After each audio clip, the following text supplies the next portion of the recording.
PSC ശമ്പള പരിഷ്കരണത്തിനെതിരെ പ്രതിപക്ഷം രംഗത്ത്. സാമ്പത്തിക പ്രതിസന്ധിക്കിടെ സർക്കാർ ജനങ്ങളെ പരിഹസിക്കുകയാണ് എന്ന് VD സതീശൻ കുറ്റപ്പെടുത്തി.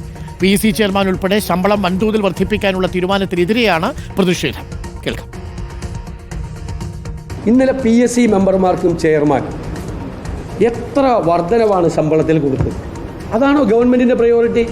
പാവപ്പെട്ട ആശാ വർക്കർമാർ 12-14 മണിക്കൂർ ഒരു ദിവസം ജോലി ചെയ്യുന്നവർ 7000 രൂപയാണ് അവരുടെ ഓണറേറിയം.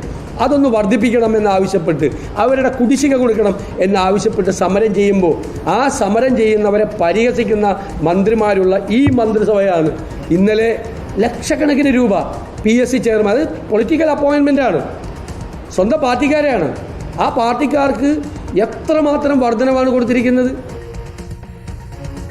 റോഷിപാൽ ചേരുന്നുണ്ട് കൂടുതൽ വിവരങ്ങളുമായി. റോഷിപാൽ, പ്രതിപക്ഷം PSCയുടെ ശമ്പള വർധനവിനെതിരെ രംഗത്തിറങ്ങിയിരിക്കുകയാണ്. പ്രതിപക്ഷം ആവശ്യപ്പെടുന്നത് ഈ PSC ചെയർമാന്റെയും അംഗങ്ങളുടെയും ഒക്കെ വേതനം വർദ്ധിപ്പിച്ചത് പിൻവലിക്കണം എന്നാണ് ആവശ്യപ്പെടുന്നത്. പിൻവലിക്കാൻ സാധ്യതയില്ല, പക്ഷേ ആശാവർക്കർമാരുടെ സമരവുമായിട്ടാണ് താരതമ്യം ചെയ്യുന്നതല്ലേ? ഡോക്ടർ അരുൺകുമാർ, PSC ചെയർമാൻ്റെയും അംഗങ്ങളുടെയും ശമ്പളം വർദ്ധിപ്പിക്കാനുള്ള PSCയുടെ ശുപാർശ നേരത്തെ വിവാദമായപ്പോൾ അതിനെ ശക്തിയുക്തം പ്രതിപക്ഷം എതിർത്തിരുന്നു. അത് വലിയ വിവാദത്തിലേക്ക് വഴിവെച്ച സാഹചര്യത്തിലാണ് അന്ന് മന്ത്രിസഭ ഇത് പരിഗണിക്കാതെ മാറ്റിവെച്ചത്. 2 വട്ടമാണ് PSC ചെയർമാൻ്റെയും അംഗങ്ങളുടെയും ശമ്പള വർധനവ്, ശമ്പള പരിഷ്കരണ ഈ ശുപാർശ മാറ്റിവെച്ചത്.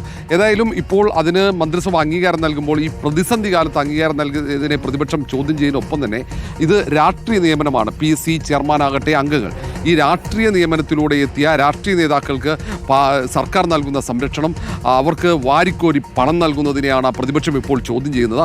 മറുഭാഗത്ത് ആശാവർക്കർമാരുടെ സമരം നടക്കുന്നു. സാമൂഹ്യക്ഷേമ പെൻഷൻ കൃത്യമായി വിതരണം ചെയ്യാൻ കഴിയുന്നില്ല. അങ്ങനെ വലിയ സാമ്പത്തിക പ്രതിസന്ധിയുണ്ട്. വലിയ വെല്ലുവിളിയായി സാമ്പത്തിക പ്രതിസന്ധി മാറുന്ന ഒരു സാഹചര്യമാണ്. അതൊന്നും മുഖവിലക്കെടുക്കാതെ സ്വന്തക്കാർക്ക് പണം വാരിക്കോരി നൽകുന്നു എന്ന ആരോപണമാണ് പ്രതിപക്ഷ നേതാവ് VD സതീശൻ ഉയർത്തുന്നത്. ഈ സാഹചര്യത്തിലാണ് PSC ചെയർമാൻ ഉൾപ്പെടെയുള്ളവർക്ക് ഈ ശമ്പളം പരിഷ്കരിച്ചത്, ശമ്പളം വർദ്ധിപ്പിച്ചത് തീരുമാനം സർക്കാർ പിൻവലിക്കണമെന്ന ആവശ്യം ശക്തമായി പ്രതിപക്ഷം ഉയർത്തുന്നത്. ഓക്കെ, ഇപ്പോൾ റോഷിപാലാണ് വിവരങ്ങൾ നൽകിയത്.